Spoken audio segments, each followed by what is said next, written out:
Welcome to MojoPlays, and today we're looking at details, Easter eggs, and behind-the-scenes facts you may or may not know about Donkey Kong 64.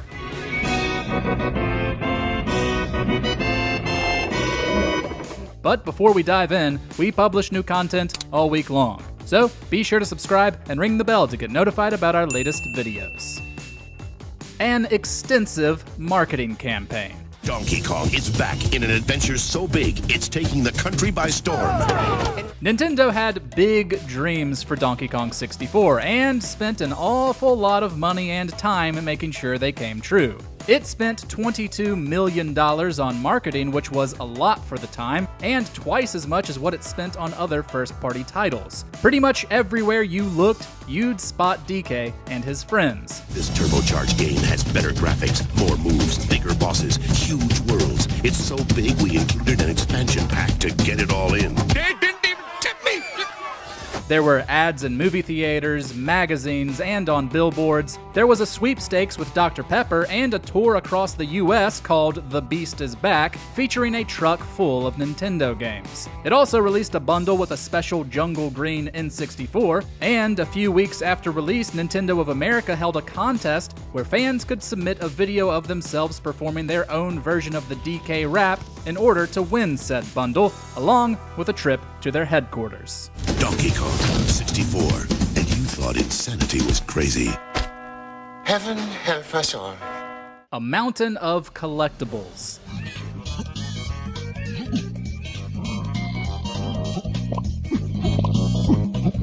The most infamous thing about Donkey Kong 64 is the amount of collectibles packed into it. Most agree that developer Rare went overboard, and that includes the people who worked on it. The reason there are so many is due to Rare's co-founder, Tim Stamper, wanting to differentiate it from the studio's then-recent Banjo-Kazooie. Director George Andreas has stated Stamper would often instruct him to add more. Looking back, Andreas also said he wished he had reined himself in, specifically mentioning how every level features 100 color-coded bananas for each of the 5 playable characters.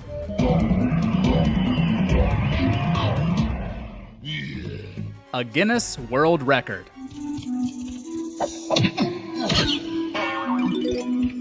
So, just how many collectibles are in Donkey Kong 64? Well, enough that the Guinness World Records felt the need to single it out. In 2001, the game earned the record for most collectible items in a platform video game. Across all 5 Kongs, the total of color-coded bananas comes to 3,500. There are also 201 golden bananas, 40 banana medals, 20 banana fairies, 40 blueprints, 8 boss keys, 10 battle crowns, 1 Nintendo coin, and 1 Rareware coin, all of which adds to your progress and earning 100%.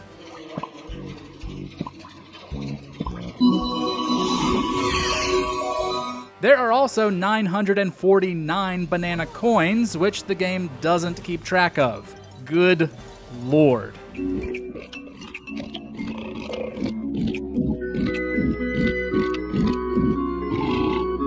A decline in 3D platformers. Donkey Kong 64 certainly has its defenders. I think it's pretty fun, but I will never go for 100%, or rather, 101%. But there are others who look to it as the downfall of 3D platformers, which were fairly oversaturated at this point in time. In a 2005 issue covering the most overrated games, Electronic Gaming Monthly said it sucked all the life out of the genre. Websites like Complex and Kotaku have written similar opinion pieces, mostly due to how many collectibles there are. Even Jonas Karlev, the creator of 2017's A Hat in Time, a spiritual successor to 3D platforming collectathons, listed DK64 as the reason for the genre's decline soon after release.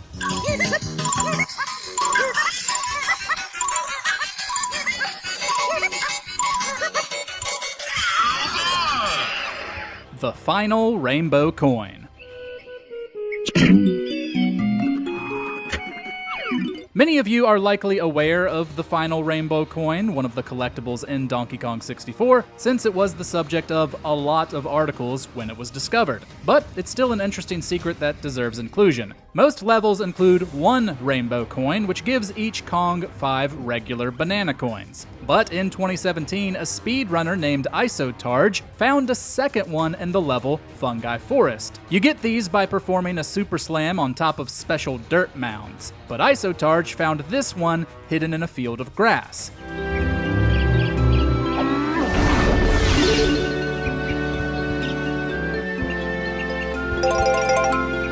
They only knew where to go after looking at how the game formats save data and noticing the level's rainbow coin information was incomplete, with analysis tools showing them the exact spot. The out-of-bounds bananas.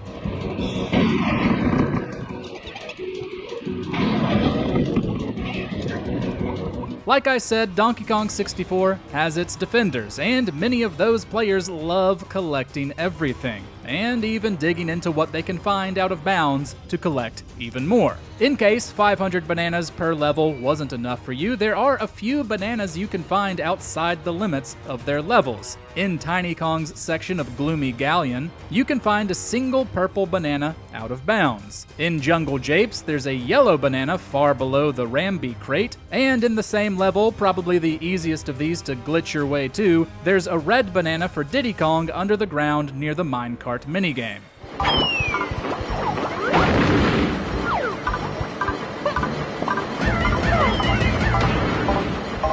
Side-scrolling routes.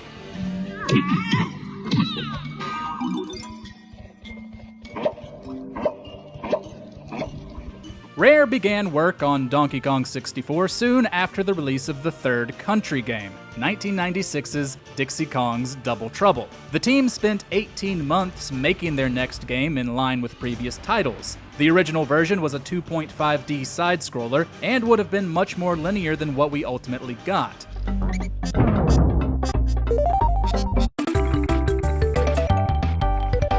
However, with 3D platformers growing more popular and featuring a more open-ended approach to progression and exploration, with the likes of Super Mario 64 and Rare's own Banjo-Kazooie, development changed course. Some team members from Banjo-Kazooie moved over to DK64 when that game was completed, and it even used the same engine.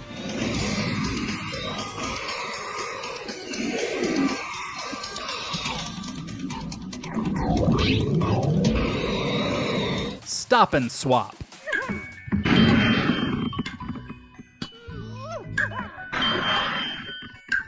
Stop and Swap was a famously canceled feature that would have worked with Banjo-Kazooie and its sequel, Banjo-Tooie. Basically, you collect a group of mysterious eggs and one ice key in Banjo-Kazooie. You'd then swap cartridges without turning off the system since it allowed RAM to be stored briefly, and this would unlock bonus content in the other game. Nintendo told Rare to cancel these plans, stating it could potentially damage N64s and that later models wouldn't store RAM, making the feature not work anyway.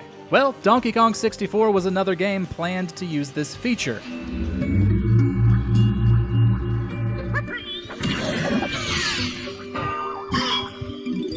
In early promotional footage, a Banjo-Kazooie themed fridge could be seen in DK's home, and an unused cutscene focusing on the spot where it would have been was found in its code. Players have also found that there was meant to be a big icy door in the Crystal Caves, likely opened with the ice key and speculated to be a shortcut to DK's treehouse. There was also to be a golden Donkey Kong statue atop a pedestal in Creepy Castle, though what would have been the purpose of the statue is a mystery. The original Fungi Forest.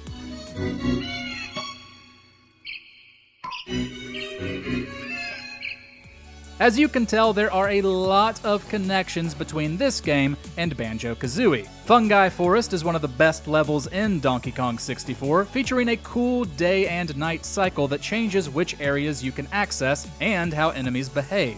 Interestingly, this level was originally intended to appear in Banjo-Kazooie with the slightly different name of Fungus Forest, but was removed due to time constraints. The game already featured different wooded levels, even one that cycled between seasons instead of day and night, Click Clock Wood. So it worked out that the similar gimmick was moved to the other game.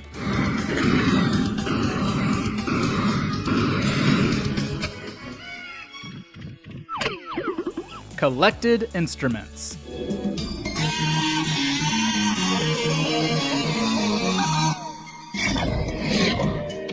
Sometimes an Easter egg can stare us right in the face and we won't even recognize it. In Donkey Kong 64, Candy Kong lets each character purchase their own musical instrument, though she'll also later upgrade them as well as your overall health. Sitting to the side in her shop collecting cobwebs, you'll spot a banjo, a kazoo, and a xylophone. Well, those first two should clue you in that these are references to Banjo-Kazooie. The bear and bird play those instruments during the opening, with Mumbo the shaman being the one who plays the xylophone.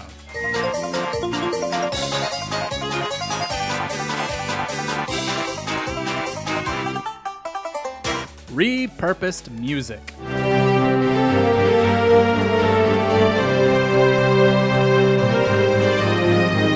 Most die-hard fans of Banjo-Kazooie are aware of Project Dream, Rare's cancelled title that was its precursor. Before this game was cancelled, composer Grant Kirkhope wrote 107 tracks for it. Not wanting his work to go to waste, Kirkhope used many of the songs in future games from the studio, including Donkey Kong 64.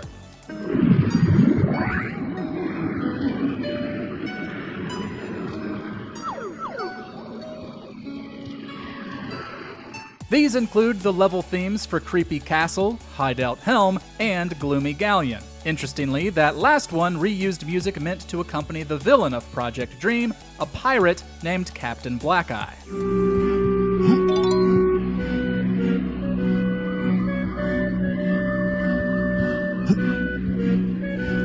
Secret musical cue. In our final connection between Donkey Kong 64 and Banjo-Kazooie, we have a musical Easter egg. Whenever players hand over enough bananas to Troff and Scoff, the duo who unlock boss fights in every level, you'll get appropriate fanfare music when the door reveals which Kong is meant to fight them.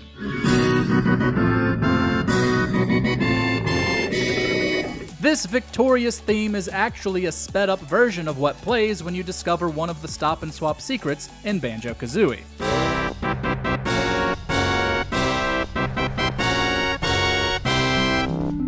The impact of the DK rap.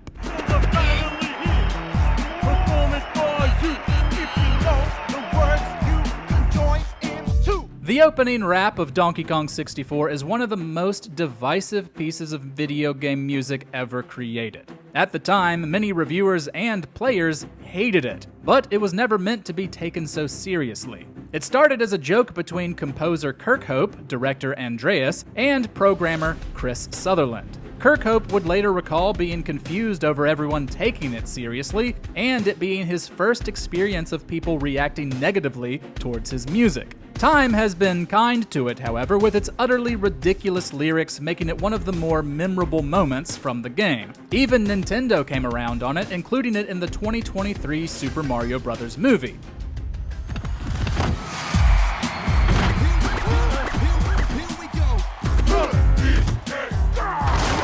However, Kirkhope was frustrated to find that he went uncredited as the writer of the song. When he reached out to Nintendo, he was told the company decided not to credit any of the writers of music from games it owned, with the exception of Koji Kondo.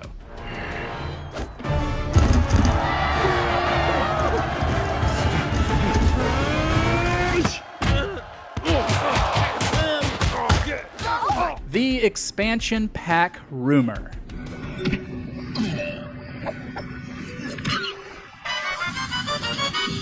Donkey Kong 64 came bundled with the Expansion Pak, a small device that inserted into your N64 for higher RAM power that would improve graphics, frame rate, and the ability to render distant objects. Since this was the first game to use it, a rumor circulated that it was created specifically for this game, which began with a Rare employee, Chris Marlowe.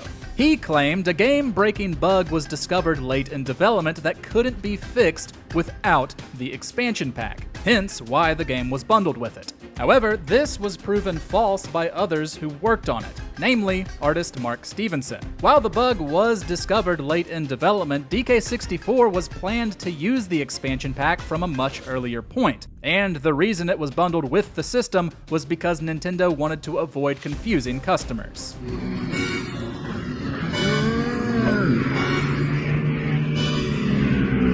The Dolphin.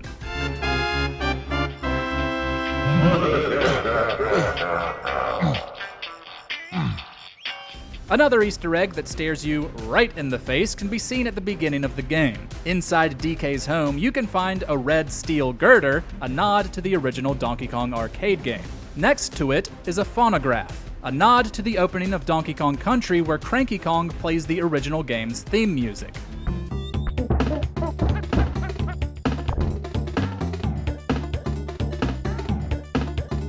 However, sitting above these items is a painting of a dolphin. You'd expect to maybe see one of the animal buddies from across the series, but a dolphin has never been one of them.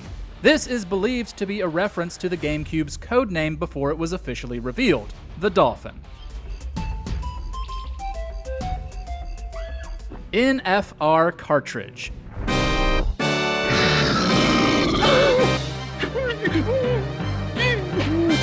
In the world of collectible cartridges, any that are marked not for resale are some of the most highly sought after. These were usually used in stores for demo purposes, and the DK64 one has quite a few noteworthy differences. It features 3 playable sections. The first is a fight against the boss Dogadon, which includes a counter of white balloons, thought to represent lives like previous Donkey Kong games, an aspect that was removed before release. Then there's a minecart minigame which only features minor changes, like how much Squawks the Parrot talks and the amount of coins you need to get to win.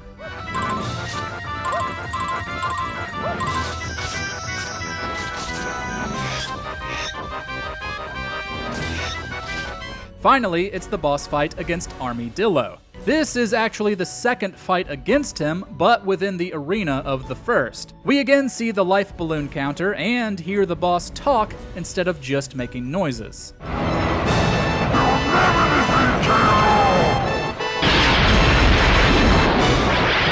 Test room.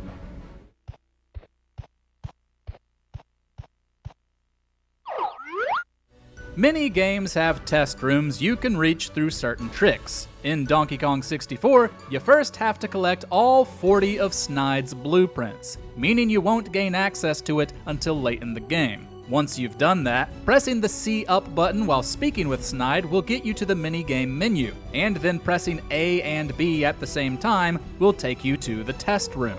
There isn't much to do here. There are some pillars to jump on, a yellow banana balloon, and a very creepy model of DK that never moves and can only blink. You know, the usual stuff. If you walk out into the black void, you'll eventually be teleported back to your starting location, with the only way out to reset.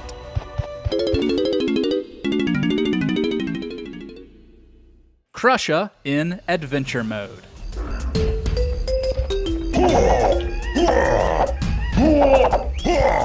You can unlock the classic Donkey Kong enemy Crushia in the game's multiplayer mode by photographing 15 banana fairies. He's a fun alternative to the Kongs, but you can actually play as him in the story mode, though only through hacks. Doing so comes with certain restrictions. You can't activate warp pads, enter a character selection barrel, or collect any bananas since they're meant to be for the Kongs. This also reveals some interesting unused animations for Crushia. One happens when he takes fall damage, since that isn't a thing in multiplayer. Another is a unique idle animation where he tries not to fall asleep.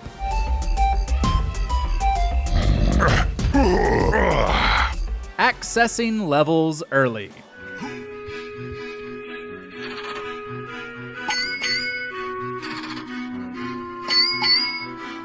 As is tradition for these types of games, you have to collect a certain number of golden bananas in order to enter new levels. In this game, portals into levels are guarded by B. Locker, an extremely grouchy signpost who hates his job. However, if you don't feel like collecting the required amount of golden bananas, there is a way around it. If a character simply touches a portal into a new level, the game counts it as entering. So, if you can touch the portal behind B-Locker, you can get past him. This is most easily done with Lanky Kong, whose stretchy arms give him a lot of reach.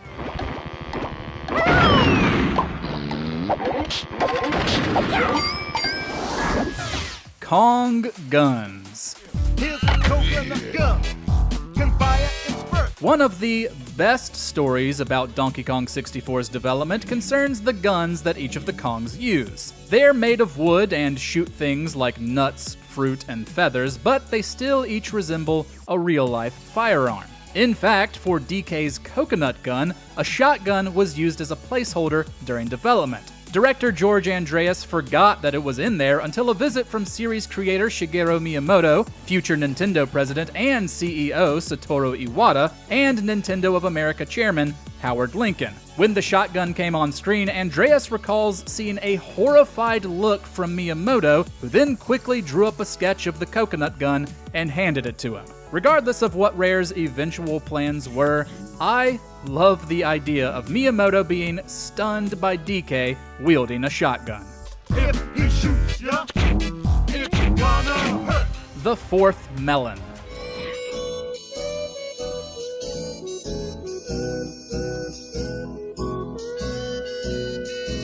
There were more than a few things cut from Donkey Kong 64 that players have discovered over the years. Melons are used to represent your health. You begin with one, but can eventually unlock two more through Candy Kong. Apparently, we were supposed to get a fourth. Using a Game Shark, players could give themselves infinite health. If you turned the cheat off, a fourth one would remain. It's unclear why this extra bit of health was removed, but if I had to guess, it came down to a simple difficulty balancing decision.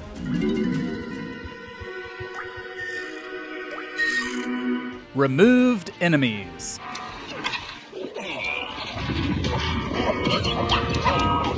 Keeping with the cut content angle, there were also a few enemies that were removed, but whose models have been uncovered. These include Recoil, a spring-tailed Kremlin that first appeared in Donkey Kong Country 3. There's also an armadillo enemy, which first appeared in the original Donkey Kong Country, and a unique insect enemy.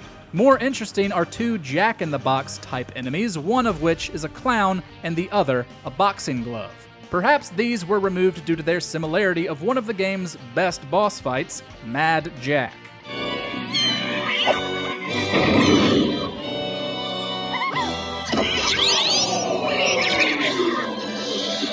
Unlocking DK.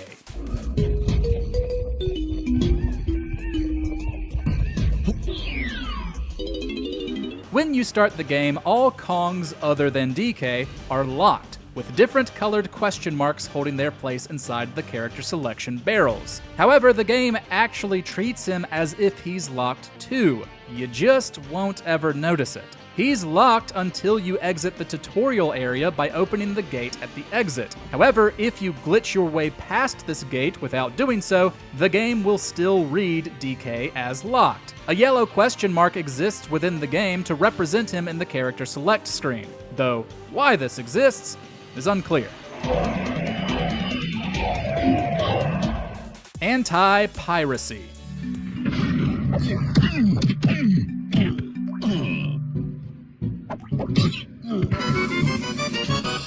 Nintendo has often included clever anti-piracy methods into their games, and Donkey Kong 64 features one of the most brutal. If a pirated cartridge didn't feature a specific lockout chip, it could potentially erase your entire save file. This could happen randomly at any point in the game. Since we've gone into detail about just how many collectibles are packed into this frankly giant game, this could hurt particularly badly depending on how far you were able to make it into the game before it happened.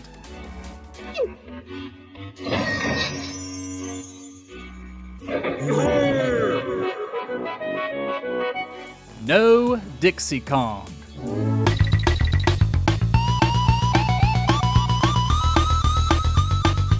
After making a strong debut in Donkey Kong Country 2 and landing the starring role in its sequel, you would think Dixie Kong would have appeared in Donkey Kong 64. It's especially odd that she doesn't, considering Tiny Kong exists and features a similar ability to hover using her hair. She is mentioned in the manual, written from Cranky Kong's perspective, who mistakes Tiny for Dixie since they're sisters. So, why was a new character designed when one with the same ability already existed? When asked about it in 2018, designer Mark Stevenson said he couldn't recall clearly, stating, quote, "I guess we just loved creating new Kongs. I would say it would be because we wanted a character that fit with the shrinking ability." So they probably wanted to keep Dixie's hover, but also include a shrinking mechanic. And thus, Tiny Kong was born.